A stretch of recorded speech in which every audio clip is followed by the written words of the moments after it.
বাগানের শত্রুদের কালেকশন করা হচ্ছে। মাম্মাম, শত্রুদেরকে দেখাও, বাগানের শত্রু। এই যে বাগানের শত্রু, সব ছোট বড় সব গাছ খেয়ে ফেলে। এই যে দেখো, এই যে বাগানের শত্রু, এগুলো সব একদম শেষ করে ফেলে। তো আমার মেয়ে এগুলো কালেকশন করছে বাগানের।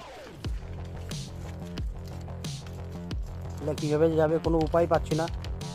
লবণ দিলে যাবে না, কিন্তু লবণ দিলে তো মাটি খারাপ হয়ে যায়, এই জন্য লবণটা দেওয়া হয় না। এই যে সব রেডি হচ্ছে, এই যে বিকালবেলা সব রেডি হচ্ছে, গাছ খাওয়ার জন্য সব রেডি হচ্ছে।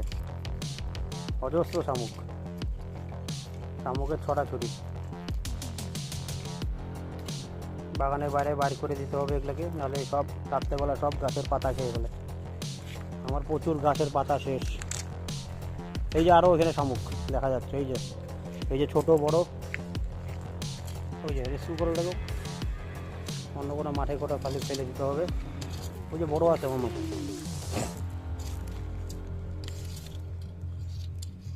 সব বাগানে গাছপালা খেয়ে ফেলে এই শামুকগুলো। এগুলো থাকলে পরে বাগান আর থাকবে না, গাছপালা সব শেষ করে দিবে। বন্ধুরা, এই বর্ষাকালে এই শামুকগুলোর উৎপাত থেকে বাঁচার জন্য যদি কোনো উপায় থাকে অবশ্যই আমাকে কমেন্টে লিখে জানান। এত যদি শামুক থাকে আমার গাছ থাকবে কীভাবে? এই হলো অবস্থা।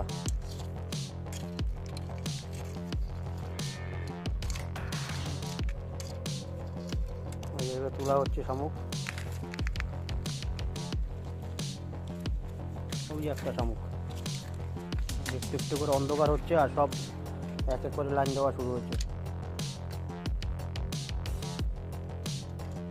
দেখেন কি অবস্থা বাগানের। ওই যে একটা সামনে। যাই হোক, বাগানের শামুকের হাত থেকে বাঁচার জন্য যদি কোনো উপায় থাকে অবশ্যই আমাকে কমেন্টে লিখে জানান। আমার বাগানের